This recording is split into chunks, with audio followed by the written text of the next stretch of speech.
thank y'all for being here. The people that go to your websites are going to be looking at this. Get your hand off the camera, baby. There you go. Thank you. People that's going to be looking at this interview, they matter to us. This is my first movie since coming off of the worst year and a half of my life, and they ain't gotta, I don't want nobody to tag no videos with no nothing.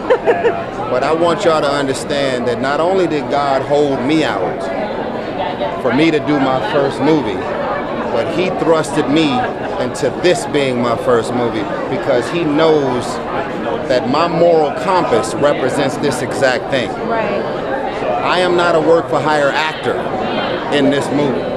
I come from South Central LA Watts. Yes. I done seen all of this shit play out too many times in front of me, and I've been on the receiving end of racism, beat down, police brutality, corruption, classic levels of abuse and power. I was a part of the Rodney King riots. I was a part of the looting that took place once all of them white police officers got off. I was in the hood. I seen it. So I believe that God not only created this opportunity for me, but he knew that me doing this role specifically would help to move the integrity of the message and everything that this stands for forward. This is something else that I want to point out.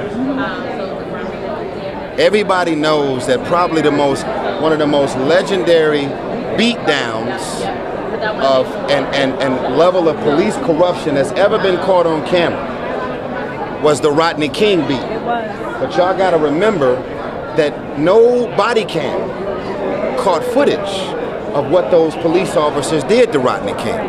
That was somebody who just rolled out of bed, grabbed a camcorder, and shot footage of 15 officers beating the hell out of this black man. And they all got off.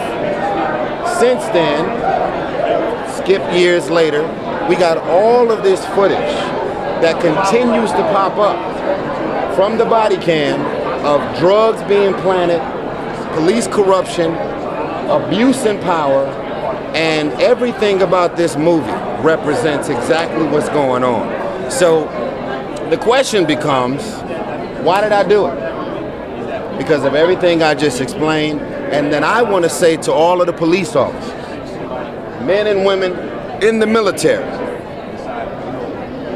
men and women that work inside of the prisons, for you to be so focused on the money that you're making and continue to turn the blind eye on all of the shit that you see is going on, you got to ask yourself some real questions about your moral compass. And we can't say that these people don't go to church every Sunday. How do you go to church every Sunday and all week you work inside of a prison where you see the level of corruption, abuse and power, and all of the shit that's going on? You gotta ask yourself some real questions. And you gotta decide, as much as I need the money, I can't let my conscience continue to turn a blind eye on what I see is going on. Is there a political future for you? Because it sounds like... I mean, my suit is nice, but I don't think so. Thank you, Tyrese. God bless y'all. Thank y'all for being here. October 24th.